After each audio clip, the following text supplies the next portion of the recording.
physics lover with you. At this channel, we will learn about the physics from basic to advanced level as well as in practical and easiest manner. So आज की video start करते हैं। Video start करने से पहले मैं आपको बता दूं कि यहाँ पे क्लास 12 की फिजिक्स को पढ़ाया जाएगा। पर्टिकुलर इस वीडियो में ऐसा नहीं है कि क्लास 12 की फिजिक्स को पढ़ाए जाएंगे, हम 11th की फिजिक्स को डिस्कस करेंगे, बट हमारी फर्स्ट प्रायोरिटी है बोर्ड एग्जाम को देखते हुए क्लास 12 की फिजिक्स की है। तो मैं आपको बता दूं कि इस क्लास 12 की फिजिक्स में हमें सिलेबस हमारा क्या है। मैं यहाँ पे थोड़ा सिलेबस को डिस्कस करूंगा क्योंकि बिना सिलेबस को जाने आगे बढ़ना ये थोड़ी सी बेईमानी होगी। तो क्लास 12 की फिजिक्स का सिलेबस को मैंने 3 पार्ट में डिवाइड किया हुआ है, electromagnetism, optics and modern physics. आप लोग इस नाम से बहुत सारे लोग फैमिलियर होंगे। मैं फिजिक्स को अगर डिवाइड करूं, पूरे फिजिक्स को अगर डिवाइड करूं तो मैकेनिक्स दूसरा, मैकेनिक्स और दूसरा जो है आपका थर्मोडायनेमिक्स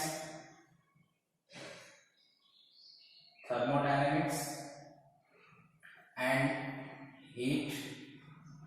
तीसरा जो चैप्टर है आपका वो इलेक्ट्रोमैग्नेटिज्म, चौथा ऑप्टिक्स, पांचवा मॉडर्न फिजिक्स। ठीक है, यानी कि पूरी की पूरी फिजिक्स को 5 पार्ट में डिवाइड किया गया है, mechanics, thermodynamics and heat, electromagnetism, optics and modern physics. But in class 12 we will learn about only these 3 sections: magnetism, optics and modern physics. Mechanics and thermodynamics and heat, in class we will learn about the mechanics and thermodynamics. यानी कि पूरे का पूरा 11th class जो है इन्हीं 2 section पे based है और क्लास 12 की जो फिजिक्स है वो 3 सेक्शन पे डिपेंडेंट है। ठीक है, अगर मैं मार्क्स से कंपेरिजन करके बताऊं आपको तो इलेक्ट्रोमैग्नेटिज्म जो पूरा का पूरा सेक्शन है क्लास 12 की फिजिक्स का वो 31 मार्क्स का आता है। ठीक है, ऑप्टिक्स की अगर मैं बात करूं तो ऑप्टिक्स आपका 15 मार्क्स का आता है, बट आप जब आप सीबीएसई के सिलेबस का जो गाइडलाइन है वहां पे देखिएगा तो ये 17 मार्क्स का देखने के लिए दिया गया है, फिर 18 मार्क्स का भी दे दिया गया है, जिसमें आपको ऑप्टिक्स में जब ऑप्टिक्स कैलकुलेट किया जाता है इसके मार्क्स को तो केवल रे ऑप्टिक्स और वेव ऑप्टिक्स कैलकुलेट नहीं किया जाता, इसमें एक चैप्टर जो इसी का पार्ट है इलेक्ट्रोमैग्नेटिज्म वेव को भी ऐड कर दिया जाता है, जो कि 2 या 3 मार्क्स से क्वेश्चन उससे जरूर आता है। देन मॉडर्न फिजिक्स को अगर मैं डिवाइड करूं तो 19 मार्क्स का है। इसमें हमें क्या क्या चीजें पढ़नी है, पहले तो मैं आपको ऑप्टिक्स और मॉडर्न फिजिक्स का जो सिलेबस है उसको मैं यहाँ पे डिस्क्राइब कर देता हूँ और उसके बाद हम इलेक्ट्रोमैग्नेटिज्म के बारे में देखेंगे। रीजन ये है कि ये दोनों जो मेरे सेक्शन है फिजिक्स के वो काफी बाद में पढ़ने हैं, मतलब पूरी की पूरी अगर मैं क्लास 12 की फिजिक्स को अगर डिवाइड करूँ तो वो 2 पार्ट में डिवाइडेड है, इट मींस 2 वॉल्यूम में डिवाइडेड है, first volume and second volume. First volume में मुझे पूरा का पूरा इलेक्ट्रोमैग्नेटिज्म पढ़ना है, सेकंड वॉल्यूम में हमें ऑप्टिक्स और मॉडर्न फिजिक्स के बारे में पढ़ना है। तो अभी हम सेकंड बुक नहीं पढ़ेंगे क्योंकि फर्स्ट बुक से स्टार्ट करेंगे और फर्स्ट चैप्टर से स्टार्ट करेंगे, तो मैं ऑप्टिक्स और मॉडर्न फिजिक्स के सिलेबस को पहले डिस्कस कर लेते हैं, आफ्टर दैट इलेक्ट्रोमैग्नेटिज्म के सिलेबस को और इसके बारे में हम पढ़ेंगे। तो और ऑप्टिक्स का जो सिलेबस है उसमें 2 चैप्टर आपको पढ़ने हैं, रे ऑप्टिक्स और वेव ऑप्टिक्स। ठीक है, मॉडर्न फिजिक्स के जो चैप्टर हैं और ये दोनों काफी अच्छे टॉपिक हैं, इनके काफी वेटेज न केवल आपके बोर्ड एग्जाम के पर्पज से ही है, ये आपके कॉम्पिटिटिव लेवल के जितने भी एग्जाम हैं उनमें भी काफी अच्छा मार्क्स ये लेके चलते हैं। ठीक है, मॉडर्न फिजिक्स की अगर बात करें तो इसमें आपको ऑलमोस्ट 3 चैप्टर दिखाई दे रहे होंगे। पहले चैप्टर का नाम है dual nature of radiation and matter, यानी मैटर की 2 नेचर होती हैं या फिर जो रेडिएशन, क्योंकि यूनिवर्स जो है आपके यही दोनों चीजों से मिलकर बना है, या तो मैटर या तो फिर रेडिएशन, अदरवाइज फिर या तो फिर दोनों। तो इन दोनों का 2 नेचर होता है, इसको हम डिस्कस करेंगे जब हम डिटेल में जब चैप्टर पढ़ेंगे तो। फिर atom and nucleus, then electronic device. ठीक है, अगर मैं केवल इलेक्ट्रॉनिक डिवाइस को मार्क्स से कंपेयर करूं तो 7 मार्क्स का आता है। ठीक है, इसमें सेमीकंडक्टर वगैरह चीजें हमें पढ़नी है, गेट वगैरह पढ़ना है, यहाँ पे लॉजिक गेट जो आप समझ जो लोग जानते होंगे, आप क्लासेस किए होंगे तो आपको पता होगा कि इलेक्ट्रॉनिक डिवाइस में हमारा सेमीकंडक्टर आता है, कंडक्टर आता है, ये सारी चीजें आती हैं वहां पे, और लॉजिक गेट वगैरह वहां पे आते हैं। तो इनको हमें यहाँ पे ये 3 चैप्टर जो हमारे हैं मॉडर्न फिजिक्स में हमें स्टडी करना है। आई थिंक आपको ये मॉडर्न फिजिक्स का सिलेबस क्लियर हो गया होगा, ऑप्टिक्स का सिलेबस क्लियर हो गया होंगे, मार्क्स भी आपको क्लियर हो गया होगा कितने मार्क्स आता है, ऑप्टिक्स का भी मार्क्स आपको क्लियर हो गया होगा। तो मैं इस चीज को रफ कर रहा हूँ, हम अपना पूरा का पूरा फोकस लगाते हैं इलेक्ट्रोमैग्नेटिज्म।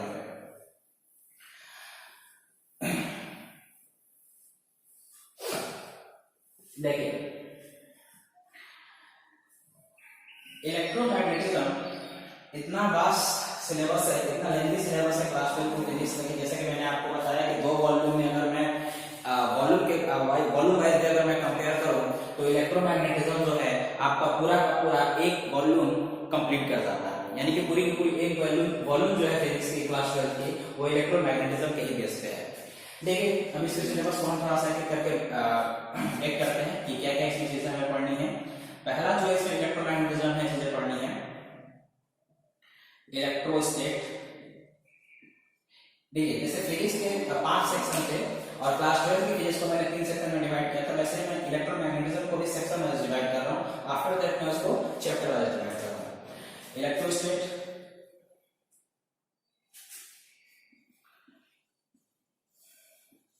मैग्नेटिज्म और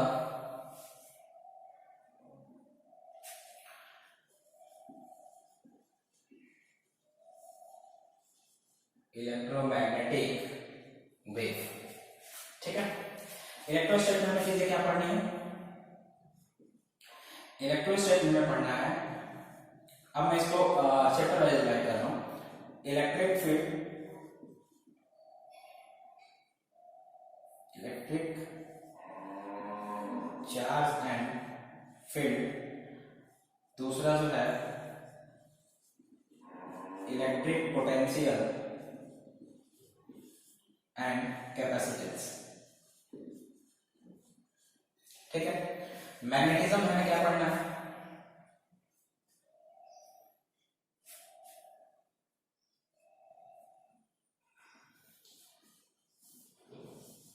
मैग्नेटिक इफेक्ट ऑफ करंट,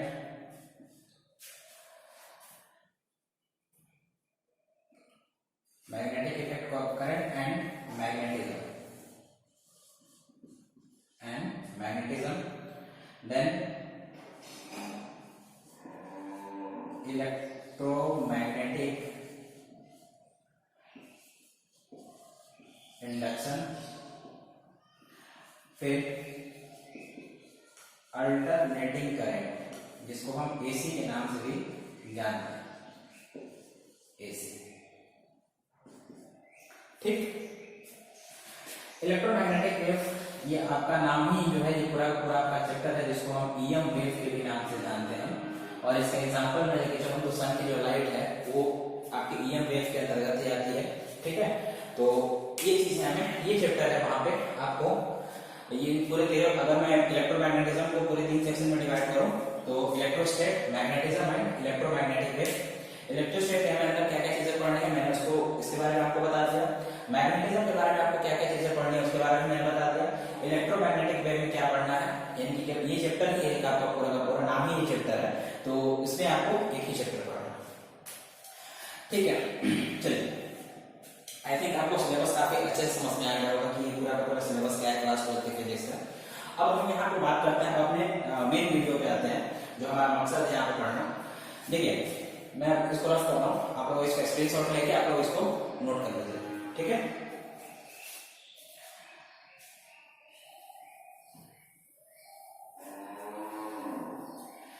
तो जो हमने इलेक्ट्रोमैग्नेटिज्म को 3 सेक्शन में डिवाइड किया था, उन तीनों सेक्शन में हमें पहला सेक्शन जो है हमारा वो क्या था, आपको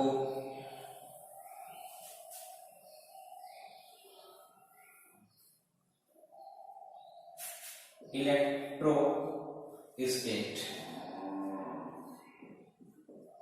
ठीक है, यही एक हमारा चैप्टर स्टार्ट करना था, यानी कि हमारा जो फर्स्ट चैप्टर है क्लास 12 के फिजिक्स का वो यही है, इलेक्ट्रोस्टेट। अच्छा एक चीज मैं आपको और बता दूं, जो इलेक्ट्रोमैग्नेटिज्म है जो जिसको मैंने 3 पार्ट में डिवाइड किया था, मैं फिर से एक बार लिखा हूं इसको, इलेक्ट्रोमैग्नेटिज्म जिसको मैंने 3 पार्ट में डिवाइड किया था, इलेक्ट्रोस्टेट, मैग्नेटिज्म और ईएम वेव। देखिए इलेक्ट्रोमैग्नेटिज्म पूरा का पूरा जो आपका सेक्शन है वो केवल और केवल एक ही पॉइंट के चारों तरफ घूमता रहता है, यानी कि मुझे केवल अगर एक चीज हम इसमें समझना है तो पूरे इलेक्ट्रोमैग्नेटिज्म को हमें समझने में ज्यादा दिक्कत नहीं होगी। और वो पूरा का पूरा इलेक्ट्रोमैग्नेटिज्म जो है वो इलेक्ट्रिक चार्ज के बेस पे ही बना हुआ है।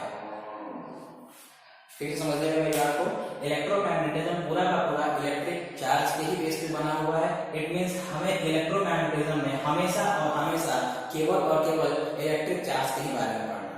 कैसे पढ़ना, इलेक्ट्रिक चार्ज के किस कंडीशन पे कौन सा सेक्शन बना है, इलेक्ट्रिक चार्ज जब किस पोजीशन में रहता है तो उसको कौन से चैप्टर में पढ़ना है। अब वहां पे हम इसको बाइफरकेट करना है, मतलब इसका एक चीज यहाँ पर पता चल गया आपको, पूरे इलेक्ट्रोमैग्नेटिज्म में हमें पढ़ना क्या है, इलेक्ट्रिक चार्ज को पढ़ना। जब ये इलेक्ट्रिक चार्ज रेस्ट कंडीशन में होता है, इलेक्ट्रोस्टैट में बात कर रहा हूं, व्हेन इलेक्ट्रिक चार्ज में इसी शॉर्ट में उसका डाल रहा हूं इसी, when electric charge is in at rest condition, तो जो चैप्टर का नाम बनता है उसको बोलते हैं इलेक्ट्रोस्टैट। मींस इलेक्ट्रोस्टैट में हमें इलेक्ट्रिक चार्ज को तो पढ़ना है, लेकिन उसमें कंडीशन क्या होगी, उस इलेक्ट्रिक चार्ज की रेस्ट कंडीशन को होनी चाहिए। ठीक है, यानी कि जब इलेक्ट्रिक चार्ज रेस्ट कंडीशन में होगा तो इलेक्ट्रोस्टैट नाम का एक चैप्टर बना है। ठीक है, इलेक्ट्रोमैग्नेटिज्म हमें क्या पढ़ना है, इलेक्ट्रोमैग्नेटिज्म कब चैप्टर बनेगा, when electric charge is in uniform motion, when electric charge is in uniform motion, it means जब इलेक्ट्रिक चार्ज यूनिफॉर्म मोशन में होगा, इस वर्ड को ध्यान दीजिएगा, uniform motion, not in motion, uniform motion होना चाहिए। when इलेक्ट्रिक चार्ज क्यों होगा डिस्कस करेंगे यहाँ पे, when जब इस सेक्शन को पढ़ेंगे तो हम आपको इसको अच्छे से डिस्कस करेंगे। when electric charge is in uniform motion then electromagnetism chapter में एक में इलेक्ट्रोमैग्नेटिज्म चैप्टर। और इलेक्ट्रोमैग्नेटिक वेव में हमें जो पढ़ना है, when electric charge is in accelerated motion. ठीक है, मतलब अगर मैं सिंपल लोकल लैंग्वेज में बात करूं तो जब चार्ज रुका हुआ है तो इलेक्ट्रोस्टैट बनता है, जब चार्ज मोशन कर रहा है तो मैग्नेटिज्म चैप्टर बनाता है, और जब यही चार्ज पागल हो जाता है तो इलेक्ट्रोमैग्नेटिक वेव बनाता है। एक्सेलरेटेड का मतलब क्या हुआ, इसकी कोई वेलोसिटी फिक्स नहीं है, नहीं फिक्स, इसको क्या बोलते हैं, अगर आदमी का मोशन कैसा होता है उसकी कोई पर्टिकुलर वेलोसिटी होती नहीं है, तो हम उसको क्या बोलते हैं, accelerated motion. When electric charge is in accelerated motion electromagnetic wave it make. ठीक है, तो ये आपका एक सिंपल बाइफरकेशन था जिसके थ्रू हम इन तीन सेक्शन को, जो मैग्नेटिज्म में तीन सेक्शन आते हैं उनको हम पर्टिकुलरली डिवाइड कर सकते हैं या फिर उसको कैटेगराइज कर सकते हैं। इलेक्ट्रोस्टैट में हमें बेसिक चीजें क्या पढ़नी है, मैग्नेटिज्म में हमारी बेसिक क्या है, और इलेक्ट्रोमैग्नेटिक वेव में हमारा बेसिक क्या है। अच्छा, जब इलेक्ट्रिक चार्ज रेस्ट कंडीशन में होता है तो बनाता क्या है वो भी थोड़ा देख लीजिए। जब भी रेस्ट कंडीशन में होता है तो इलेक्ट्रिक फील्ड बनाता है, ये भी बाइफरकेशन का एक पार्ट है।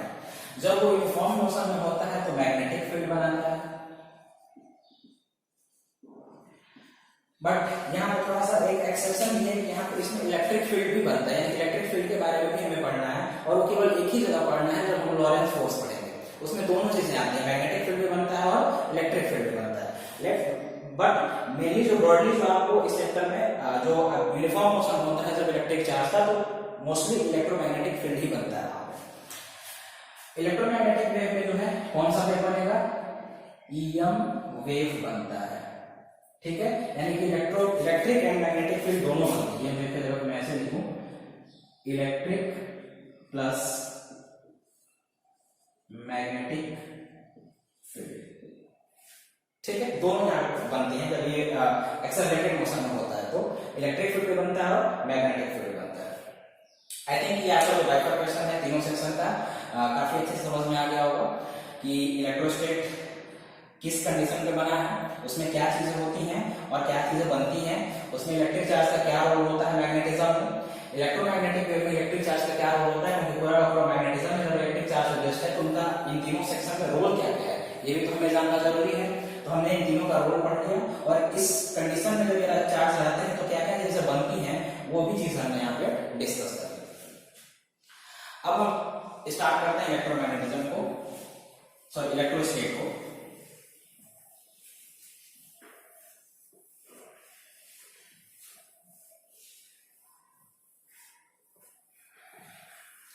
देखिए, अगर मैं डेफिनेशन के टर्म में चलूं तो electrostatics is the branch of electricity. मैं डेफिनेशन आपको यहाँ पे बता रहा हूँ कि इलेक्ट्रोस्टेट क्या है। यहाँ पे हम यहाँ पे समझ तो चुके हैं कि इलेक्ट्रोस्टेट में हमें इलेक्ट्रिक चार्ज के बारे में पढ़ना है और वो चार्ज किस कंडीशन में होनी चाहिए, रेस्ट कंडीशन में होनी चाहिए। बट अब यहाँ पे मैं डेफिनेशन के पर्टिकुलर डेफिनेशन के टर्म में हम बात करें, जिसको ऑफिशियल बोला जाता है कि ऑफिशियल इसका डेफिनेशन क्या है, तो electrostatics is a branch of electricity in which we study about the electric charge is in rest condition. Definition में लिखा हूं यहाँ पे, इट इज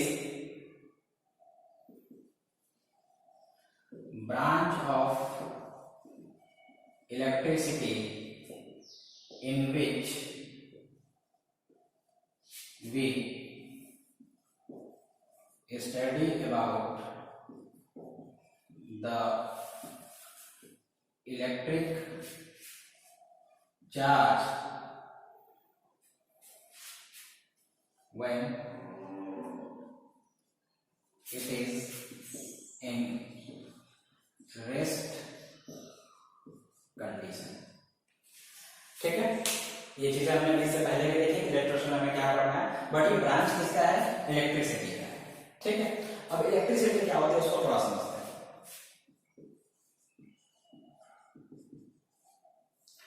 देखिए, एग्जांपल के तौर पर अगर मैं बात करूं तो इलेक्ट्रिसिटी जो है आपका,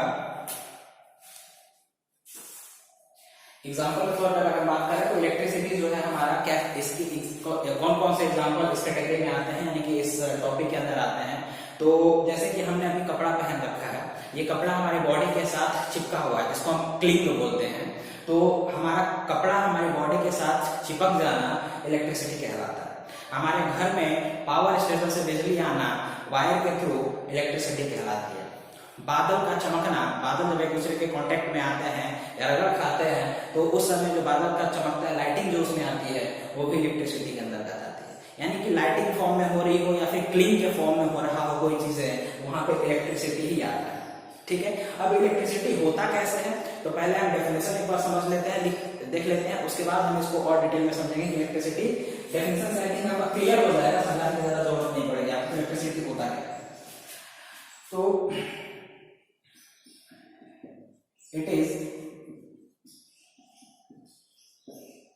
property of, अच्छा इलेक्ट्रोस्टेट का जो मैं एग्जांपल आपको थोड़ा सा देना भूल गया कि इसके क्या क्या एग्जांपल हैं, देन आफ्टर इलेक्ट्रिसिटी का आता है ना। एग्जांपल के थ्रू अगर मैं बात करूं तो इसके एग्जांपल जो हैं,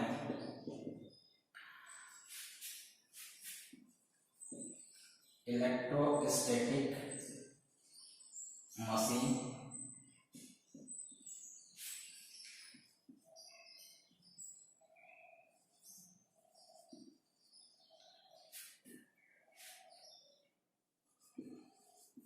electrostatic spraying of paint, electrostatic painting,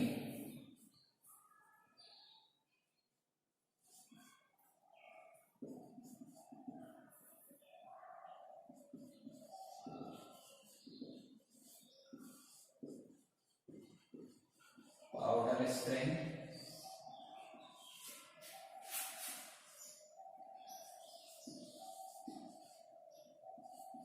electrostatic Xerox machine,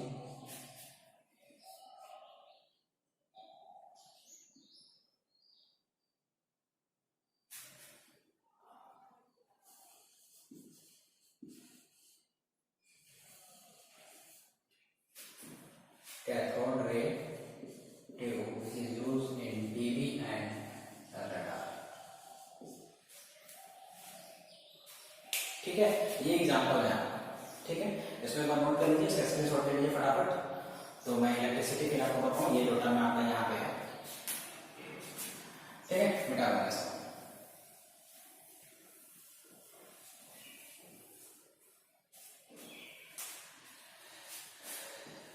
electricity हम क्या बता रहे थे, it is property of rubbing substance, it is property of rubbing substance due to which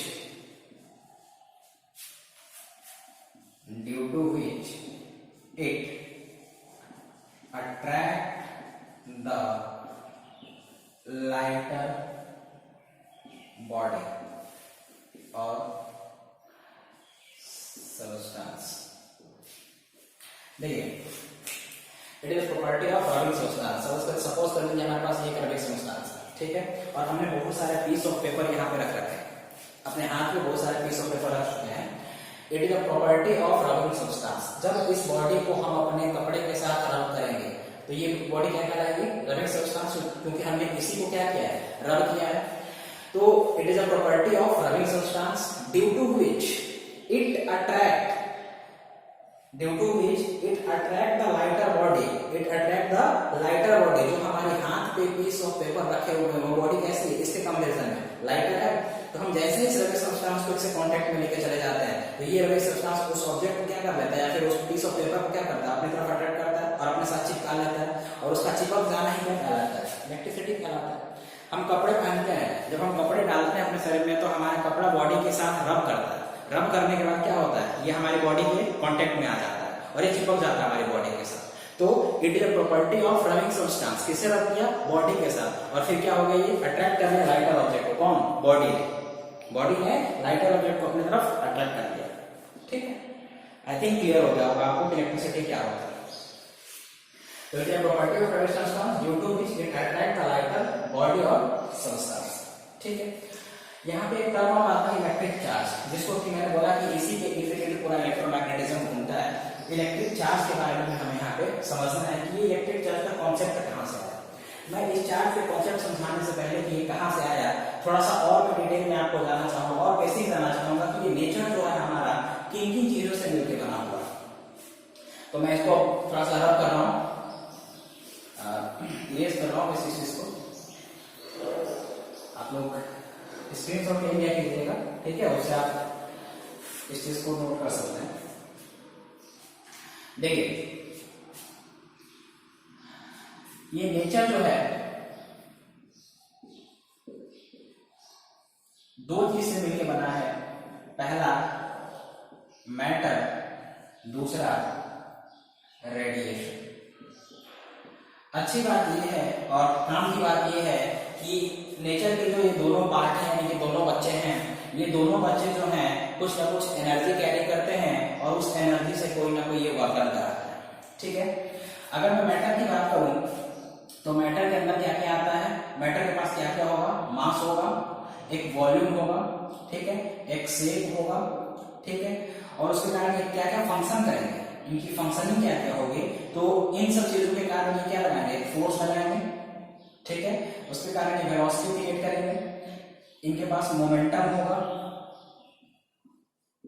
ठीक है, और काइनेटिक एनर्जी होगी, एक्सेट्रा और भी चीजें हो सकती हैं। ठीक है, इन्होंने कैरी क्या किया? मास इनके पास होता है, वॉल्यूम होता है, शेप होने के कारण ये क्या लगाते हैं? फोर्स, वेलोसिटी क्रिएट करते हैं, मोमेंटम क्रिएट करते हैं, after that kinetic energy create करते हैं। रेडिएशन में क्या क्या चीजें होती है? हम कैसे पहचानेंगे जो भी चीज रेडिएशन है? जब वो चीज वेवलेंथ के टर्म में हो, रेडिएशन के टर्म में हो, ठीक है, तो हम बोलेंगे, सॉरी नॉट रेडिएशन, वाइब्रेशन के टर्म में हो, फ्रीक्वेंसी के टर्म में कोई यूजर से बात की जा रही है, तो हम बोलेंगे वहां पे क्या वर्क कर रहा है, वो क्या चीज है? वो रेडिएशन है। ठीक,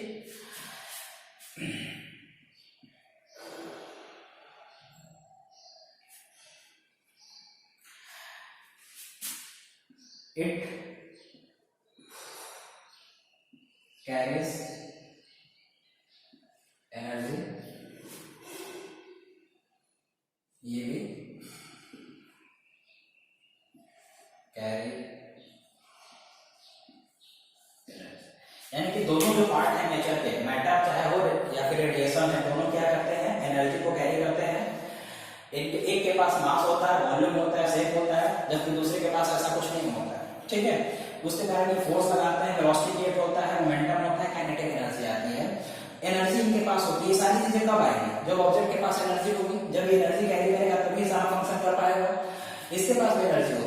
और उसी एनर्जी के कारण ये भी क्या होता है, पर्टिकुलर वर्क डन कराता है। अगर मैं एग्जांपल के थ्रू बात करूं तो जब आप किसी गन में आपने बुलेट भरा हुआ है और जैसे ही आप ट्रिगर दबाते हैं वो बुलेट किसी पर्टिकुलर सामने वाले ऑब्जेक्ट पे जाके क्या करता है, स्ट्राइक करता है। तो उसने क्या किया, उस बुलेट ने जाके काम किया किस पे, सामने वाले ऑब्जेक्ट पे। तो यहाँ पे मैटर का कॉन्सेप्ट समझ में आ गया, एनर्जी कैरी किया क्योंकि उसके पास मास था, ठीक है, और उस मास के कारण क्या कैरी कर रहा था, एनर्जी, ठीक है, और फिर उसने क्या किया, वर्क डन किया, ठीक। अब मैं जब रेडिएशन की बात करते हैं तो रेडिएशन में क्या होता है, वेवलेंथ होता है, ये भी एनर्जी कैरी करती है, ठीक है। सन की लाइट, धूप में अगर अपने घर पे छत पे किसी भी ऑब्जेक्ट को रख दीजिए धूप में, कुछ टाइम बाद देखिएगा तो ऑब्जेक्ट क्या हो जाता है, गर्म हो जाता है। गर्म होने के पीछे रीजन क्या है, कोई ना कोई तो एनर्जी आई होगी जो ऑब्जेक्ट एब्जॉर्ब किया होगा, उस एब्जॉर्प्शन के कारण उसकी क्या होगी, टेम्परेचर इंक्रीज हो गई, ठीक है। तो वर्क तो वहां भी हो, तो दोनों में वर्क हो रहा है, ठीक है। तो नेचर के दोनों जो पार्ट है उन दोनों में क्या होता है, वर्क होता है। मैटर और रेडिएशन, रेडिएशन आपको ऑप्टिक्स में ज्यादा पढ़ने को मिलेंगे, लेकिन पूरा का पूरा मोस्टली जो पार्ट डिवाइडेड है आपका यहाँ फिजिक्स में वो मैटर पे ही बेस्ड है। एक एग्जांपल और रेडिएशन में आपको देना चाहूंगा, मोबाइल फोन। मोबाइल के फोन में जब आपको इनकमिंग कॉल आती है, फिर जब आप आउटगोइंग कॉल करते हैं तो किसका एग्जांपल है, रेडिएशन का ही है। हमारे मोबाइल से रेडिएशन निकलती है, फिर हमारे मोबाइल में रेडिएशन आती है और उस रेडिएशन के कारण क्या होता है, हम किसी की कॉल को सुन पाते हैं या फिर अपने किसी को कॉल कर पाते हैं, ठीक है। तो ये दो नेचर के दो पार्ट, मैटर, रेडिएशन। मैटर में क्या क्या चीजें होती हैं, रेडिएशन में क्या क्या चीजें होते हैं, हमने समझ लिया। हमें यहाँ पे क्या पढ़ना है, मैटर के बारे में समझना है। तो चलिए डिस्कस करते हैं मैटर के बारे में। रेडिएशन में डालते हैं यहाँ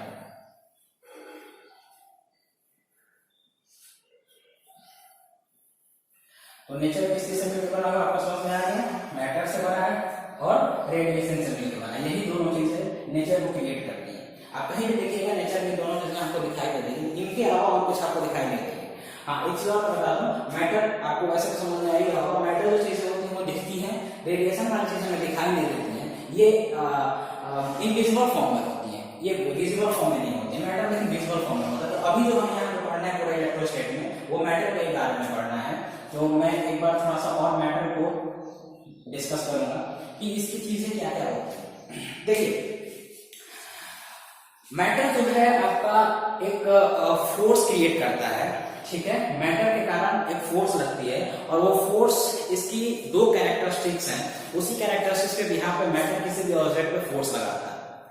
एक बार फिर से रिपीट कर रहा हूं मैं, मैटर के पास दो कैरेक्टरिस्टिक्स होती हैं, अगर वो दोनों कैरेक्टरिस्टिक्स उसके पास हैं तो ये किसी भी ऑब्जेक्ट पे फोर्स लगा सकता है, ठीक है। पहला जो इसका कैरेक्टरिस्टिक्स है वो होता है मास, और दूसरा जो कैरेक्टरिस्टिक्स है वो है आपका इलेक्ट्रिक चार्ज। यानी कि मैटर के पास ये दोनों चीजें कहीं ना कहीं किसी ना किसी फॉर्म में जरूर होती है।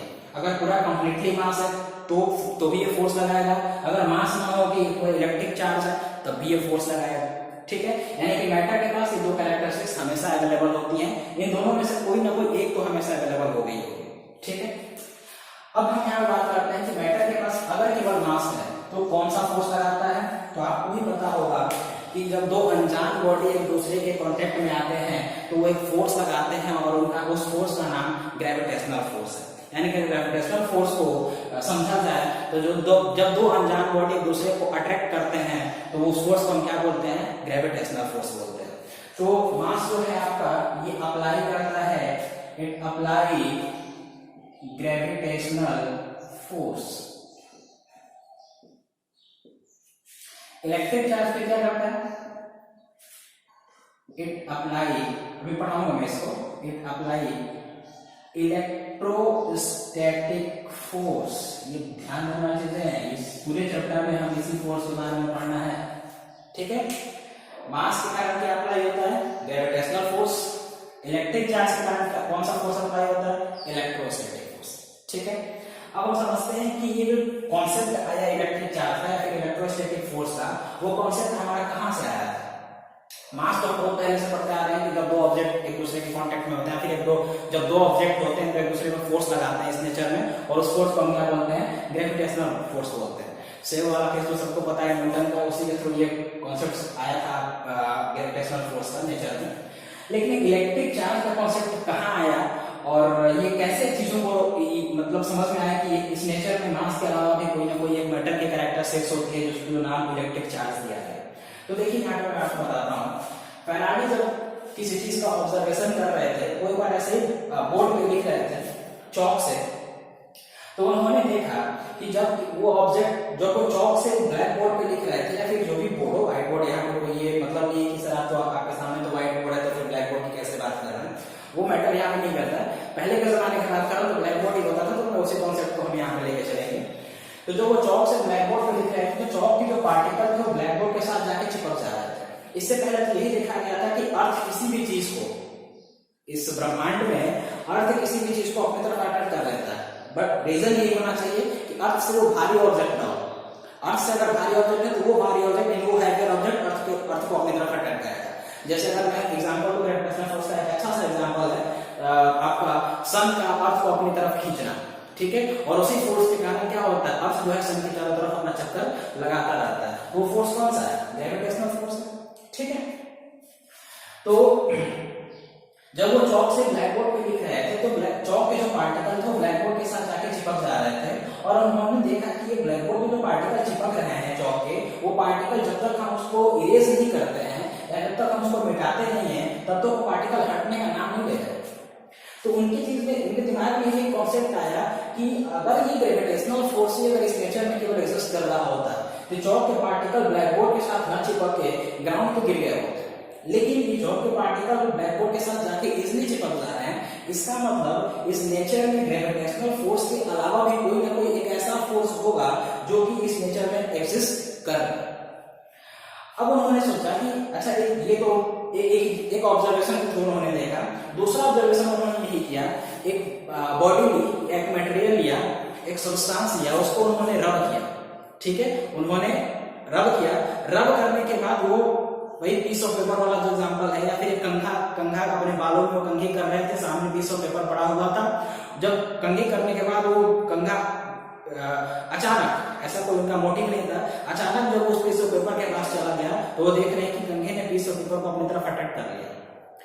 उनके दिमाग में फिर से एक थोड़ा सा चीजों को समझने का एक उत्सुकता हुई कि जब मैं ब्लैक बोर्ड पे भी लिख रहा था चीजों को, तो ब्लैक बोर्ड चौक के जो पार्टिकल थे वो भी ब्लैक बोर्ड के साथ जाके चिपक जा रहे थे। अभी मैंने कंघी किया, कंघी के दौरान मैं जब से ही मैंने पीस ऑफ पेपर के पास जब कंघी गया तो वो भी क्या कर रहा, ठीक है। फिर उन्होंने जानबूझ के एक बार और बालों में या फिर कपड़े में किसी चीज के सब्सटेंस को रब किया और फिर से वो पीस ऑफ पेपर के पास ले गए, देख रहे हैं फिर से रब कर। तब उनके दिमाग में आया कोई ना कोई एक ऐसी चीज तो है जो एक फोर्स अप्लाई कर रही है, और वो फोर्स इतना ज्यादा है, ग्रेविटेशनल फोर्स का भी असर उस पर कुछ ज्यादा नहीं हो रहा है।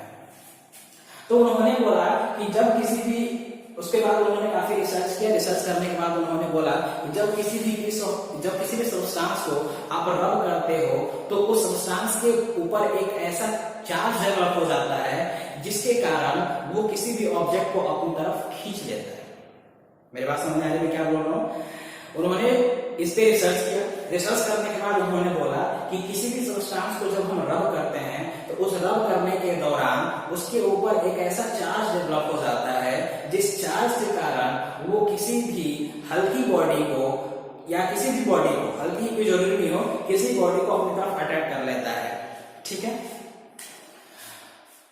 और उस अट्रैक्शन और जो अट्रैक्शन का कारण है वो फोर्स एक अप्लाई होता है, और वो फोर्स कैसा होना चाहिए? इलेक्ट्रोस्टैटिक फोर्स होता है। यानी कि नेचर में अब दो तरह के फोर्सेस आ चुके थे, पहला ग्रेविटेशनल फोर्स और दूसरा इलेक्ट्रोस्टैटिक फोर्स, ठीक है। ग्रेविटेशनल फोर्स जो होता है ऑलवेज, इसका नेचर जो होता है वो अट्रैक्टिव नेचर का होता है, ठीक है। It always contain a nature of attraction. And electrostatic जो फोर्स होता है वो अट्रैक्टिव भी होता है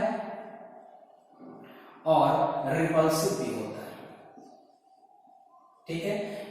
अट्रैक्टिव भी होता है और रिपल्सिव भी होता है। और यहां तक बात समझ में आ गई? ग्रेविटेशनल फोर्स अट्रैक्टिव होता है, अट्रैक्शन इन नेचर होता है। इलेक्ट्रोस्टैटिक जो फोर्स होता है अट्रैक्टिव भी और रिपल्सिव भी होता है। अब देखिए यहाँ पे नेचर में कितने तरह के फोर्सेस हैं? ऑलमोस्ट 4 तरह के फोर्सेस हमने पढ़े हुए हैं। वैसे तो नेचर में बहुत सारे फोर्सेस एग्जिस्ट करते हैं, बट बेसिकली हमारे कितने तरह के चार्जेस हैं? 4 तरह के चार्जेस हैं, जिसको हम ग्रेविटेशनल फोर्स के नाम से जानते हैं। दूसरा जो हमारा है वीक न्यूक्लियर फोर्स, तीसरा इलेक्ट्रोस्टैटिक फोर्स, और चौथा जो है आपका स्ट्रॉन्ग न्यूक्लियर फोर्स। अगर मैं इनमें से आपको थोड़ा सा बाइफरकेट करूं, इनको अगर मैं डिवाइड करें तो जो वीक न्यूक्लियर फोर्स और स्ट्रॉन्ग न्यूक्लियर फोर्स है ये विद इन एटम अप्लाई होते हैं और ये शॉर्ट रेंज फोर्सेस होते हैं। ठीक है, वीक न्यूक्लियर फोर्स और strong nuclear force with in atom apply होते हैं और ये शॉर्ट रेंज फोर्सेस हैं, जबकि ग्रेविटेशनल फोर्स और इलेक्ट्रोस्टैटिक जो फोर्स है ये आपके एक्सटर्नल फोर्सेस हैं और ये लॉन्ग रेंज फोर्सेस हैं। ठीक है, एक्सटर्नल फोर्स का मतलब होता है कि ऐसा नहीं कि दिखाई देगा, दिखता नहीं, लेकिन इसके जो एफर्ट होते हैं वो एक्सपीरियंस हम कर सकते हैं, इनके जो फोर्सेस होते हैं उस फोर्स को एक्सपीरियंस किया जा सकता है, लेकिन weak nuclear force strong nuclear force को एक्सपीरियंस भी हम नहीं कर सकते। अगर मैं डाटा के बारे में बात करूं तो जो हमारा सबसे बेसिक जो फोर्स है वो बोला गया कि ग्रेविटेशनल फोर्स ही है। इसी फोर्स के बिहाफ पे हम सारे फोर्स की इंटेंसिटी को कंपेयर करते हैं। तो अगर मैं इंटेंसिटी के बारे में बात करूं तो जो वीक न्यूक्लियर फोर्स है मैं इसको 1 मान लेता हूं कि 1 न्यूटन का होगा। तो वीक न्यूक्लियर जो फोर्स है उसकी जो इंटेंसिटी होती है 10⁻25 टाइम ज्यादा होती है कंपैरिजन टू ग्रेविटेशनल फोर्स। अगर मैं इलेक्ट्रोस्टैटिक फोर्स की बात करूं, ठीक है, इलेक्ट्रोस्टैटिक फोर्स की बात करूं तो ये होता है 10⁻36 टाइम ज्यादा होता है ग्रेविटेशनल फोर्स। ठीक है, स्ट्रॉन्ग न्यूक्लियर फोर्स की बात करूं तो ये जो फोर्स होता है 10⁻38 टाइम ज्यादा होता है किससे, ग्रेविटेशनल फोर्स। ये सारी चीजें आप लोगों ने 11th क्लास में स्टडी कर लिया होगा, इसलिए मैं ज्यादा डिटेल में यहाँ पे नहीं जाता हूँ। मैंने आपको एक रिकॉल करा दिया कि इसकी इंटेंसिटी कितनी कितनी होती है। तो आप थोड़ा इसको कंपेरिजन करके देखिए, अगर ग्रेविटेशनल फोर्स 1 न्यूटन है तो यहाँ पे जो हम फोर्स स्टडी कर रहे हैं इलेक्ट्रोस्टैटिक फोर्स वो 10 टू पावर कितना टाइम ज्यादा है, ग्रेविटेशनल फोर्स है 10⁻36 टाइम ज्यादा है। तो अगर हम ब्लैक बोर्ड चौक से ब्लैक बोर्ड पर लिख रहे थे और चौक जब रब हो रहा था ब्लैक बोर्ड से, उसके ऊपर चौक के पास एक ऊपर या फिर कह सकते हो जो आपका ब्लैक बोर्ड जो है ब्लैक बोर्ड के ऊपर एक इलेक्ट्रिक चार्ज डेवलप हो जा रहा था और वो ब्लैक बोर्ड क्या कर रहा था, चौक के पार्टिकल को अपनी तरफ खींच ले रहा था। तो वो फोर्स कितना टाइम ज्यादा हो रहा होगा, 10⁻36 टाइम ज्यादा हो रहा होगा। अर्थ जिस फोर्स से उसको खींच रही है उसके कंपेरिजन में, यानी अर्थ कितना फोर्स लगा रही है, सपोज कर लेते हैं अर्थ 1 न्यूटन का फोर्स लगा रही है तो वो चौक और बोर्ड के बीच में लगने वाला जो फोर्स है वो कितना गुना ज्यादा है, कितना है 10⁻36 टाइम ज्यादा, यानी 10⁻36 न्यूटन। तो थोड़ा सा कंपैरिजन करके देखिए, दोनों में सबसे ज्यादा फोर्स किसका है, 10⁻36 टाइम ज्यादा है, इसीलिए वो चौक के पार्टिकल जो हैं बोर्ड के साथ आराम से चिपक जाता है। ठीक है, तो इलेक्ट्रिक चार्ज का कॉन्सेप्ट आपको समझ में आया, कहां से आया था, फैराडे ने किस चीज को ऑब्जर्वेशन करके इसका नाम दिया था, ये इलेक्ट्रोस्टैटिक फोर्स और इलेक्ट्रिक चार्ज। ठीक है, अब मैं यहाँ पर इलेक्ट्रिक चार्ज का डेफिनेशन लिखता हूँ।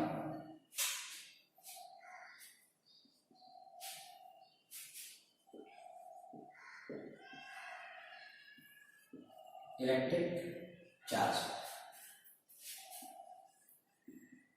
it is intrinsic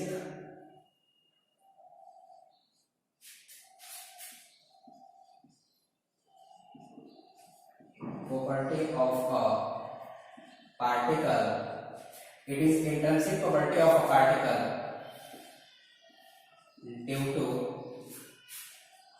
due to which it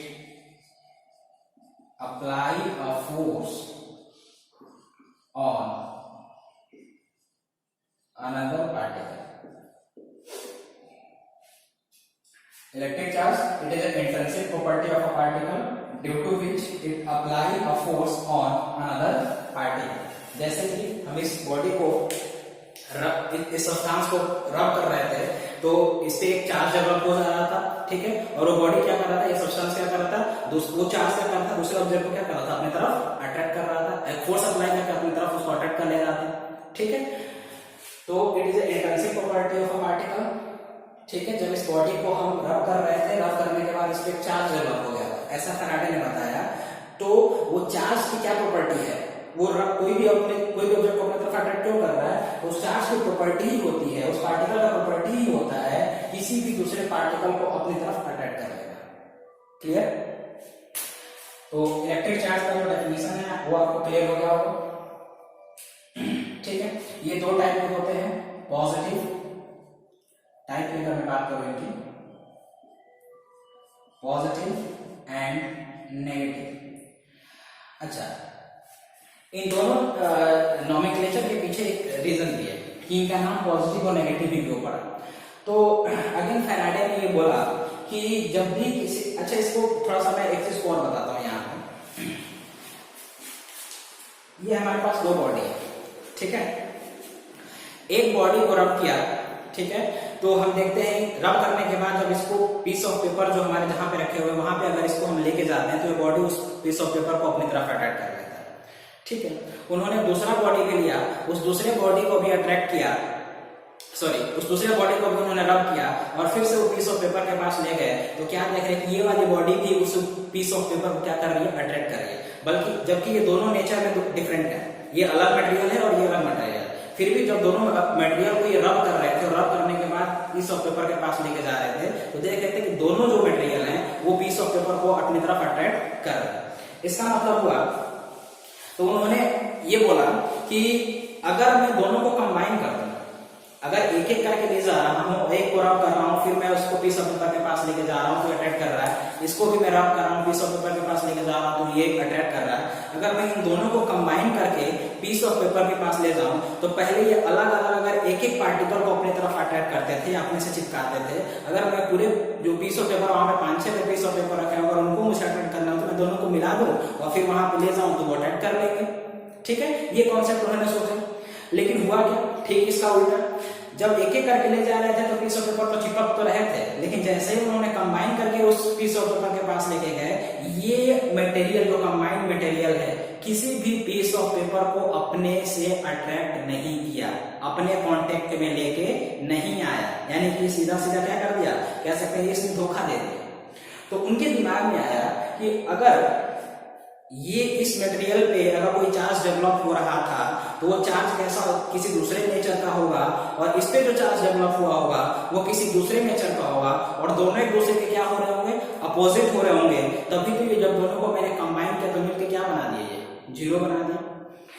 अच्छा, इससे पहले जो थी वो ये कॉन्सेप्ट आ चुका था कि मेटल के ऊपर जो कोई भी मेटल होता है वो न्यूट्रल होता है, उसके ऊपर जितना पॉजिटिव उतना ही नेगेटिव होता है। तो उनको ये पता चल गया कि ये जो बॉडी है वो डिफरेंटली चार्ज, जब इसको रब कर रहे थे इसके ऊपर दूसरे टाइप की पोलैरिटी आ रही थी, और जब मैं इस बॉडी पर रब कर रहा था तो इसके ऊपर जो चार्ज आ रहा था उसकी पोलैरिटी डिफरेंट थी। जब मैं इन दोनों को कंबाइन किया तो दोनों मिलकर क्या बना दिए, जीरो बन गया। तभी तो वहां पे क्या हो रहे थे, पीस ऑफ पेपर को नहीं अट्रैक्ट कर पाए। और इसी चीज को उन्होंने थोड़ा सा और सोचा, लॉजिकली सोचा, इसको बिना रब किए, अब एक सिंगल लिया और बिना रब किए उस पीस ऑफ पेपर के पास ले गए, देख रहे हैं कि ये भी बॉडी जो है उस पीस ऑफ पेपर को अट्रैक्ट नहीं कर रहे। फिर से इसको भी बिना रब किए उस पीस ऑफ पेपर के पास ले गए और देखा कि ये वाली भी बॉडी जो है वो पीस ऑफ पेपर को अपनी तरफ अट्रैक्ट नहीं कर पा रही। इसका मतलब उनको सीधा पता चल गया था, अगर किसी भी बॉडी को रब नहीं करेंगे तो वो उस बॉडी के ऊपर कोई भी इलेक्ट्रिक चार्ज डेवलप नहीं होगा, और जब बॉडी के ऊपर कोई इलेक्ट्रिक चार्ज डेवलप नहीं होगा तो वो दूसरी बॉडी को अपनी तरफ अट्रैक्ट नहीं कर सकते, मतलब वो दूसरे बॉडी के ऊपर कोई फोर्स अप्लाई नहीं कर सकती है उसको खींचने के लिए। लेकिन जब उन दोनों को रब करने के बाद अलग अलग करके जो पीस ऑफ पेपर अट्रैक्ट कर रहे थे और फिर कंबाइन किया गया, तभी वो क्या देखे कि ये बॉडी जो कंबाइंड बॉडी है वो बॉडी भी किसी भी पीस ऑफ पेपर के ऊपर या किसी भी पार्टिकल के ऊपर कोई भी फोर्स अप्लाई नहीं करती है। तो ये जो कॉन्सेप्ट है वो आया, जो इनके दिमाग में एक चीज आई कि जब हम हाइड्रोजन और ऑक्सीजन को कंबाइन करते हैं, ठीक है, नेचर में जब हाइड्रोजन और ऑक्सीजन कंबाइन होते हैं तो वो वाटर बनाते हैं, और वाटर इस नेचर में एग्जिस्ट करता है, कुछ ही टाइम के लिए करता है, लेकिन करता तो है, एट ए टाइम वो जीरो तो नहीं हो जाता है।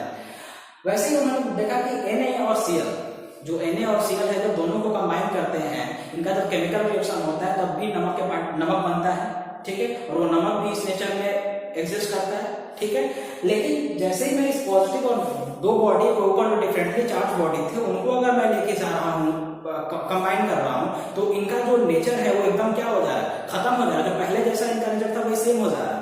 तो ये प्रॉपर्टी हमें कहाँ देखने को मिलती है, ये प्रॉपर्टी हमारी साइंस की एक ब्रांच है मैथमेटिक्स, वहां पे हमें देखने को मिलती है कि अगर हम सेम अमाउंट के पॉजिटिव सेम अमाउंट का जो पॉजिटिव है और उतने ही अमाउंट का अगर नेगेटिव को ऐड करूं, और ऐड करने के बाद जो मुझे रिजल्ट मिलता है वो क्या मिलता है, जीरो मिलता है। मैथमेटिक्स में यही होता है कि जितना पॉजिटिव और जितना नेगेटिव अगर आप ऐड कीजिएगा तो हमें वो चीजें, उसका रिजल्ट क्या मिलेगा, जीरो मिलेगा। और हमें यहाँ पे क्या मिल रहा था, जितना इस पे चार्ज डेवलप हुआ, जितना देर रब किए थे, अगर इस पे कोई भी चार्ज डेवलप हुआ होगा, चाहे वो पॉजिटिव होगा चाहे नेगेटिव होगा, इस पे भी चार्ज डेवलप हुआ, पॉजिटिव या नेगेटिव दोनों को कंबाइन कर रहे हैं, तो हम क्या देख रहे हैं, ये क्या बनाता है, इसके रिजल्टेंट कितना हो जा रहा है, चार्ज की वैल्यू कितनी हो जा रही है, 0 हो जा रही है।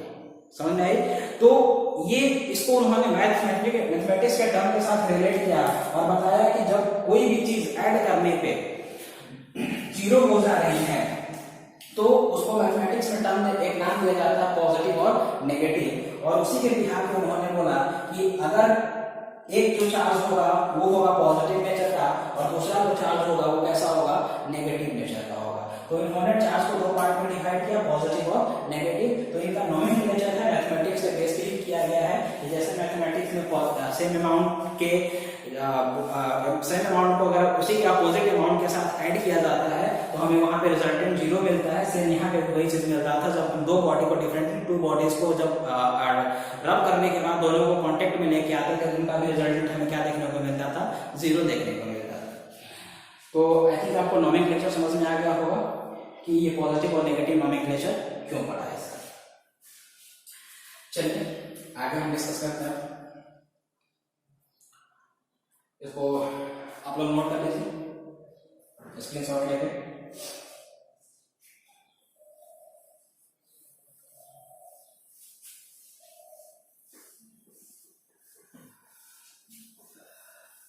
अब देखिए यहाँ इलेक्ट्रिक चार्ज 2 टाइप के हैं, पॉजिटिव और नेगेटिव। तो जब ये पॉजिटिव और पॉजिटिव को एक साथ लेके जाए, एक पास लेके जाएगा, इधर इनको पास रखा गया, तो इनमें एक चीज देखा गया कि जब 2 पॉजिटिव बॉडी को एक कांटेक्ट में लेके आते हैं या फिर काफी क्लोज लेके आते हैं एक दूसरे के, तो एक दूसरे पे फोर्स लगाते हैं और वो फोर्स कैसा होता है, रिपल्सिव नेचर का होता है। नेगेटिव इसमें यही काम करेंगे, ठीक है। ये एक्सपेरिमेंट के थ्रू देखा गया, मैं डायरेक्ट आपको यहाँ पे बता रहा हूँ। नेगेटिव क्या कर रहे थे, ये भी रिपल्सिव फोर्स लगा रहे थे, लेकिन जब पॉजिटिव और नेगेटिव को साथ में या काफी क्लोज रखा गया तो ये एक दूसरे के ऊपर फोर्स लगा रहे थे और फोर्स कैसा था, अट्रैक्टिव नेचर का, यानी कि दोनों क्या हो रहे थे, जुड़ गए थे एक साथ में। जब पॉजिटिव और नेगेटिव को एक साथ रखा गया यानी कि काफी क्लोज रखा गया तो इन दोनों के ऊपर एक फोर्स एप्लीकेबल होता है, इसको हम बोलते हैं अट्रैक्टिव नेचर यानी अट्रैक्शन फोर्स लगता है। और जब नेगेटिव और पॉजिटिव एक साथ होते हैं तो एक रिपल्सिव फोर्स लगाते हैं, ठीक है। ये भी आपके इलेक्ट्रिक चार्ज के अंतर्गत आता है। वैसे मैं इसको जब इलेक्ट्रोमैग्नेटिक थ्योरी जो आपका इलेक्ट्रिक थ्योरी पढ़ा था वहां पे भी इस चीज को मैं बताऊंगा वहां पे कि ये कैसे जो मतलब इनका नेचर जो होता है यहाँ पे भी जो यहाँ पे लिखे हैं चीजों को, उसी को वहां पे हम थ्योरी के फॉर्म में लिखेंगे।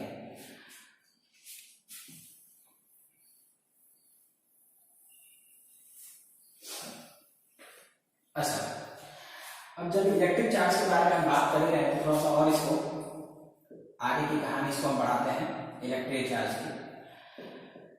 देखिए हमने वर्ड यूज किया था पार्टिकल, ठीक है, पार्टिकल एक वर्ड यूज किया गया है। देखिए इस नेचर में हमारे बहुत सारे पार्टिकल एग्जिस्ट करते हैं, जो डिस्कवरी की गई, बहुत सारे पार्टिकल की डिस्कवरी की गई, but according to advancement of technology हमारे जो काम की जो पार्टिकल है वो हमारे नेचर में 3 ही पार्टिकल हैं जो हमारे काम की हैं। और ऐसा कहा जाता है कि इन्हीं तीनों पार्टिकल से ही हमारा पूरा का पूरा नेचर बना हुआ है। नेचर में जितने भी चीजें हैं, बॉडी है, फिर जितने भी सब्सटेंसेस हैं, वो सारे के सारे केवल 3 ही पार्टिकल से मिलकर बने होते हैं। वो पहला, उन तीनों पार्टिकल का नाम जो है इलेक्ट्रॉन, प्रोटॉन और न्यूट्रॉन है, ठीक है। यानी कि इस नेचर में 3 तरह के पार्टिकल एग्जिस्ट करते हैं, इलेक्ट्रॉन, प्रोटॉन और न्यूट्रॉन। इनमें से भी सबसे जो बेसिक पार्टिकल जो बोला गया है वो इलेक्ट्रॉन को बोला गया है, ठीक है। नेचर में 3 पार्टिकल एग्जिस्ट करते हैं। वैसे तो पार्टिकल हमारे बहुत सारे थे, बट टेक्नोलॉजी के हिसाब से देखा गया जैसे जैसे टेक्नोलॉजी बढ़ती गई तो हमारी जो पार्टिकल थी उनकी खोज बढ़ती चली गई, लेकिन वो सारे जो पार्टिकल थे वो हमारे किसी काम के नहीं थे। उनमें से हमारे केवल 3 पार्टिकल काम के निकले और वो 3 पार्टिकल है इलेक्ट्रॉन, प्रोटॉन और न्यूट्रॉन। अब इन तीनों पार्टिकल में भी बेसिक पार्टिकल अगर मैं बोलूं तो इलेक्ट्रॉन जो है आपका वो काफी बेसिक पार्टिकल है, जिसको एलिमेंट्री पार्टिकल भी बोला जाता है। वैसे एलिमेंट्री पार्टिकल ये तीनों आते हैं, लेकिन उनमें भी जो एलिमेंट्री पार्टिकल सबसे छोटा पार्टिकल है वो इलेक्ट्रॉन ही है। बट आज के डेट में अगर हम बात करें तो इलेक्ट्रॉन से भी छोटे पार्टिकल की डिस्कवरी हो चुकी है और उसको उस पार्टिकल का जो नाम है वो आपका क्वार्क नाम है, क्वार्क्स, ठीक है। ये इलेक्ट्रॉन से भी छोटा पार्टिकल है। इसकी डिस्कवरी हो चुकी है, लेकिन फिर भी हमें जो यहाँ सिलेबस में पढ़ना है कि हमें अगर सिलेबस में पूछा जाए कि सबसे बेसिक पार्टिकल कौन सा है हमारे इस फिजिक्स के अंतर्गत, तो हमें बताना है इलेक्ट्रॉन ही है, उसी के बारे में हमें यहाँ पे पढ़ना है, क्वार्क के बारे में हमें नहीं पढ़ना, ठीक है। लेकिन डिस्कवरी हो चुकी है कि क्वार्क नाम का भी एक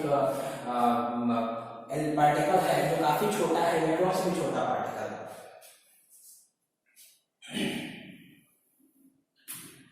तो इलेक्ट्रिक चार्ज में पार्टिकल की अगर हम बात करें तो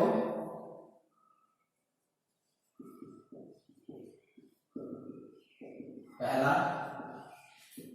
इलेक्ट्रॉन, दूसरा प्रोटॉन और तीसरा जो आपका है वो neutron.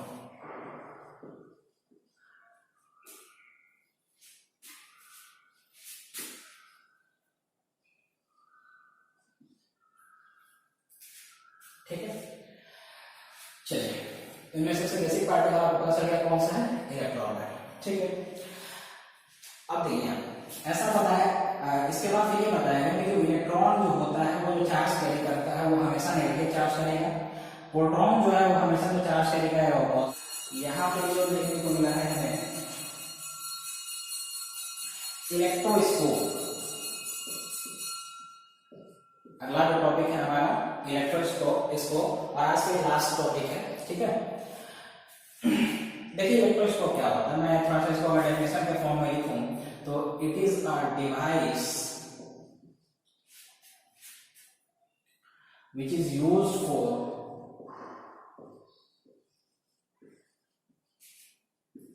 detecting a body is a body or particle is charged or not. It also identify the polarity of charge की पोलैरिटी है, ठीक है। इलेक्ट्रोस्कोप एक आपका डिवाइस है या एक इंस्ट्रूमेंट है जो किसके पर्पस के लिए यूज किया जाता है, it is used for detecting a body is charge और not and it also identify the polarity of charge. Simple सा अगर मैं एग्जांपल के उदाहरण दूं, ये हमारे पास बॉडी है, इसको मुझे पता करना है कि बॉडी चार्ज है कि नहीं, तो उसके लिए मुझे डिवाइस यूज करना पड़ेगा, इलेक्ट्रोस्कोप करना पड़ेगा, और उसके ऊपर कौन सा चार्ज है, पॉजिटिव है कि नेगेटिव है, ये भी इंस्ट्रूमेंट हमें पता करके बता देगा, ठीक है। तो चलिए देखते हैं इसका कैसे एग्जांपल, इसको कैसे प्रैक्टिकल में किया जाता है।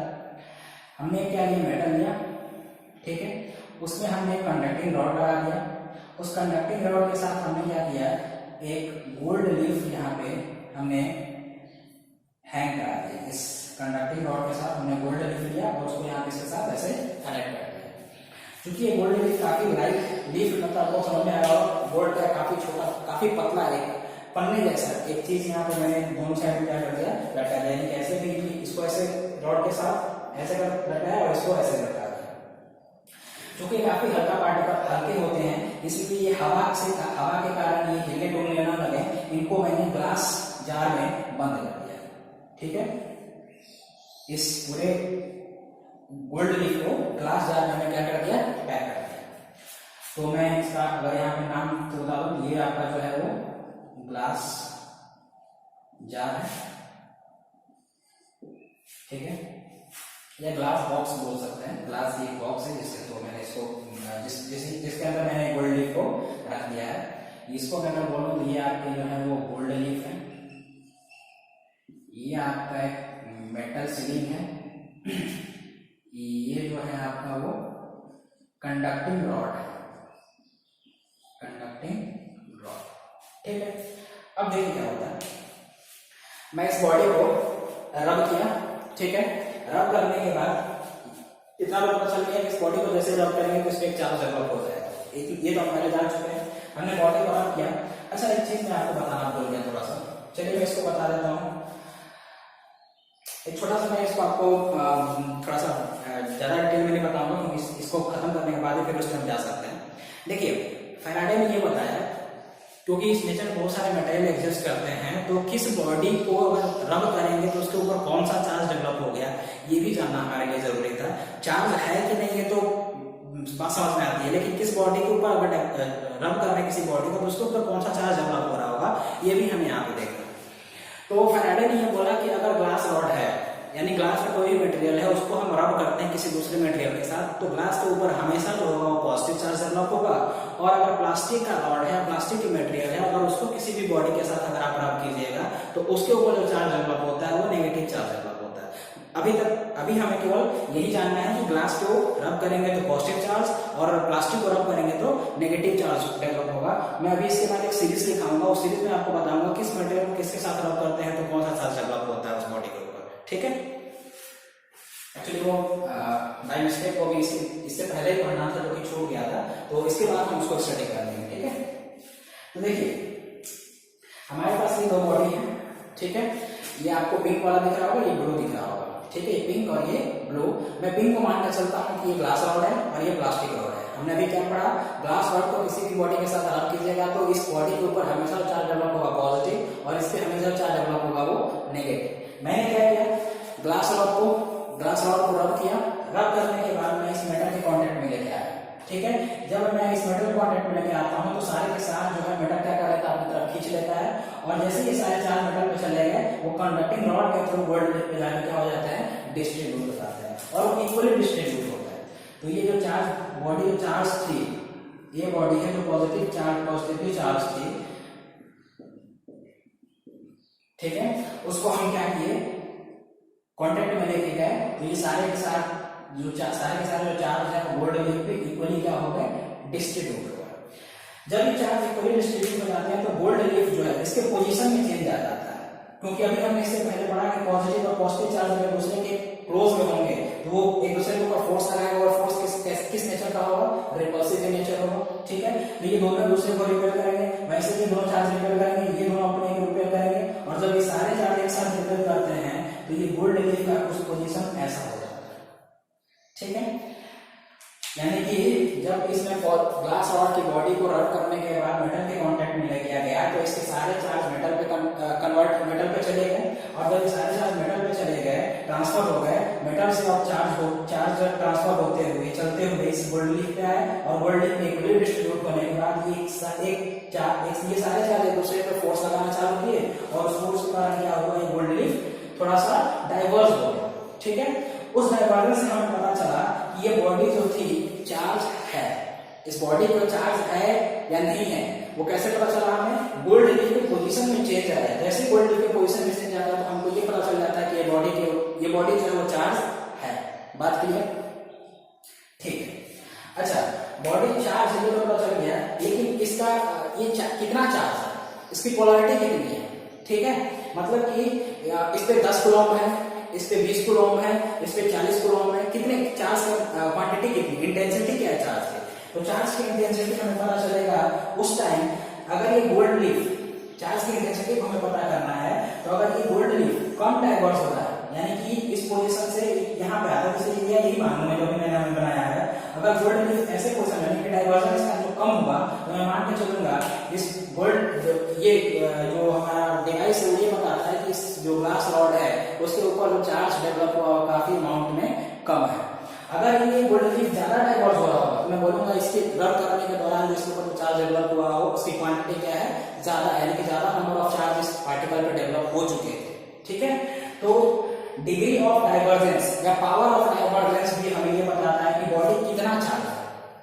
चार्ज तो ये तो पता चलेगा, लेकिन बॉडी कितना चार्ज ये कैसे पता चलेगा, तो डिग्री ऑफ डाइवर्जेंस या पावर ऑफ डाइवर्जेंस हमें बताएगा कि गोल्ड लीफ का पावर ऑफ डाइवर्जेंस हमें बताएगा कि बॉडी कितना चार्ज है, उसकी इंटेंसिटी कितनी है, ठीक है। सपोज कि इस बॉडी को मैंने 1 मिनट तक यहाँ पे रख किया और गोल्ड लीफ के पास ले गया, इसका डाइवर्जेंस कितना होगा, गोल्ड लीफ यहाँ से यहाँ आ गया, लेकिन इसी बॉडी को, इसी मटेरियल को मैं 10 मिनट तक रब किया और फिर मैं इसको इस मेटल के कांटेक्ट में लेके जा रहा हूं, हम क्या कहते हैं, अभी गोल्ड लीफ यहाँ से यहाँ गया था, गोल्ड लीफ ऐसे जा रहा है, ठीक है। तो हम क्या बोलेंगे, इसका जो पावर ऑफ डाइवर्जेंस है, गोल्ड लीफ का जो पावर ऑफ डाइवर्जेंस है क्या बताएगा, इस मटेरियल के पास ज्यादा चार्ज डेवलप हो चुके थे, ठीक है। बात क्लियर हुई? अच्छा, अब दूसरे मटेरियल को हम लेके जाते हैं, प्लास्टिक वाला मटेरियल लेते हैं और उसको लेके जाते हैं, तो हम क्या देखते हैं, कहाँ गया वो प्लास्टिक वाला मटेरियल है, इसको हमने रब किया, ठीक है। रब करने के बाद में इसको इससे कांटेक्ट में लेके चला गया। हम क्या देख रहे हैं, जो गोल्ड लीफ अपने पोजीशन में, अब इसका पोजीशन चेंज हो चुका था, अब वो उस पोजीशन को छोड़ के अपना जो ओरिजिनल पोजीशन है फिर से क्या हो गया, उसी पोजीशन में चला गया, ठीक है। तो इससे हमें क्या पता चला कि ये भी बॉडी चार्ज है और ये वाले भी बॉडी चार्ज है, लेकिन दोनों की जो पोलैरिटी है वो कैसी है, एक दूसरे के अपोजिट है। फिर से मैं क्या बोल रहा हूं, एक बार हमने ग्लास रॉड को रब किया था, कांटेक्ट में लेके गए थे, गोल्ड लीफ डाइवर्ज हुआ था। एक बार हमने प्लास्टिक रॉड को रब किया, कांटेक्ट में लेके गए, सारे चार्ज बाहर ट्रांसफर हुए, वो सारे चार्ज ट्रांसफर होने के बाद हम क्या देखते हैं, गोल्ड लीफ जो इस पोजीशन पे थे वो ऐसे अब न रहे, फिर से अपने ओरिजिनल पोजीशन पे आ गए। इसका मतलब हुआ होगा कि जितना पॉजिटिव चार्ज अगर यहाँ पे पहले था उतना ही नेगेटिव चार्ज भी आ गया होगा, और ये सारे चार्ज मिलकर क्या बना दिए होंगे, जीरो बना दिए होंगे। इसलिए गोल्ड लीफ फिर से क्या हो गया, अपने ओरिजिनल पोजीशन पे आ गया। मतलब जब पहले गोल्ड लीफ के पास न्यूट्रल चार्ज था, यानी कि इसके पास कोई चार्ज नहीं था, तो जिस पोजीशन में पहले था अभी भी उसी पोजीशन पे आ गया। तो इससे ये पता चला कि ये दोनों बॉडी चार्ज तो है, लेकिन दोनों की पोलैरिटी क्या है, डिफरेंट है। तो इलेक्ट्रोस्कोप क्या है, एक डिवाइस है जो कि किसी भी बॉडी को बताता है वो बॉडी चार्ज है या नहीं है, और वो चार्ज है तो उसकी पोलैरिटी क्या है ये भी हमें बताया, ठीक है। तो इसकी पोलैरिटी अगर पॉजिटिव है तो इसकी नेगेटिव होगी, ये बात क्लियर हो गई। और ये पोलैरिटी चार्ज किसी बॉडी में पॉजिटिव कब होता है, नेगेटिव कब होता है, उसको मैं यहाँ पे थोड़ा जल्दी लिख दे रहा हूँ, जिससे आपको ये वीडियो लंबा ना बने और वो चीजें समझ में आ जाए।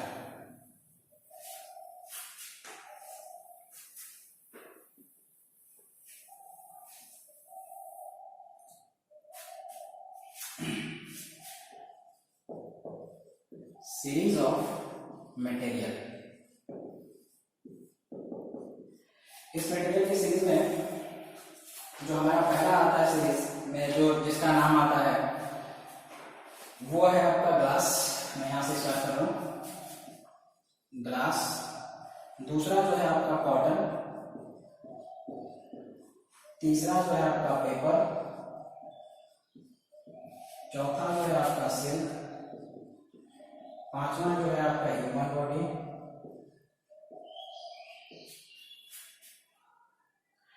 छठवां जो है आपका वुड, सातवां जो है आपका रबर, आठवां है आपका प्लास्टिक, और 9th जो है आपका वो सल्फर, ठीक है। ये आपकी एक मटेरियल की सीरीज है। इस सीरीज के बिहार पर बताते हैं कि किस मटेरियल को किसके साथ अगर हम रब करेंगे तो उसको उसके ऊपर कौन सा चार्ज डेवलप होगा, और किस मटेरियल को किसके साथ रब करेंगे तो उसके ऊपर नेगेटिव चार्ज डेवलप होगा।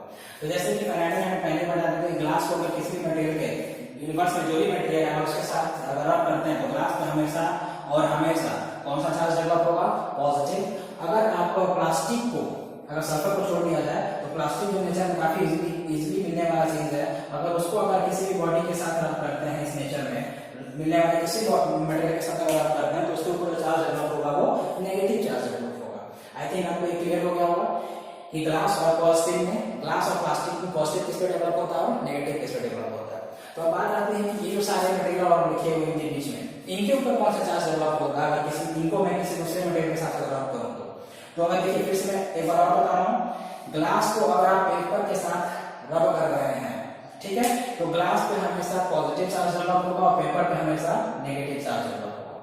ग्लास को कॉटन के साथ रब कीजिएगा तो कॉटन पे नेगेटिव, ग्लास पे पॉजिटिव। वैसे ही आप समझ गए होंगे कि ग्लास को इस सीरीज में किसी भी मटेरियल के साथ अगर आप रब कर रहे हैं तो हमेशा ग्लास पे पॉजिटिव और इस मटेरियल पे, दूसरे वाले मटेरियल पे नेगेटिव होगा। वैसे ही प्लास्टिक के साथ भी होगा। प्लास्टिक होगा इनमें से किसी भी मटेरियल के साथ रब कीजिएगा, कंडीशन क्या होनी चाहिए, अगर प्लास्टिक को सल्फर के साथ रब कर रहे हैं तो सल्फर के ऊपर नेगेटिव आ जाएगा और प्लास्टिक के ऊपर क्या आ जाएगा, ठीक है।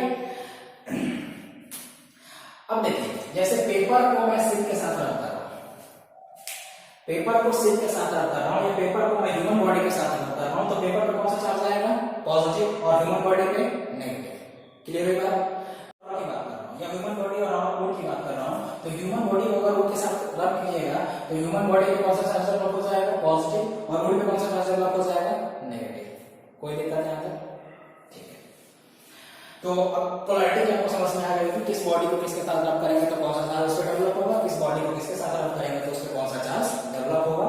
तो आज की क्लास को हम यही खत्म करते हैं, क्योंकि ये वीडियो काफी लंबा हो जाएगा। वैसे छोटे छोटे पार्ट में अगर वीडियो बनाए और तो आपको भी देखने में मजा आएगा और चीजें काफी अच्छे से समझ में आ जाएंगी। तो अगर आपको ये वीडियो पसंद आया हो तो लाइक जरूर कीजिएगा और अपने दोस्तों के साथ शेयर भी कीजिएगा, जिससे कि उनको भी ये चीजें समझ में आ सके और फिजिक्स उनको भी काफी इजी वे में और प्रैक्टिकल वे में समझ आ सके कि चीजों को हम फिजिक्स समझते कैसे हैं। ठीक है, यहाँ पे एकदम से बेसिक में आपको फिजिक्स पढ़ाऊंगा और एकदम आपको क्लियर चीजों के साथ हर एक पॉइंट को मैं क्लियर करते हुए चलेंगे। तो वीडियो पसंद आया तो लाइक कीजिएगा, दोस्तों के साथ शेयर कीजिएगा और इस चैनल को सब्सक्राइब जरूर कर दीजिएगा। और बगल में एक घंटी का बटन होगा, उसको आप जरूर प्रेस कर दीजिएगा कि अगर कोई भी नया वीडियो आता है तो उसकी नोटिफिकेशन आपको आराम से मिल जाए, जिसको आप एक्सेस कर सकें देखने के पर्पज से। ठीक है, चलिए, thank you, all the best, keep learning and keep motivated and stay home, stay healthy. धन्यवाद।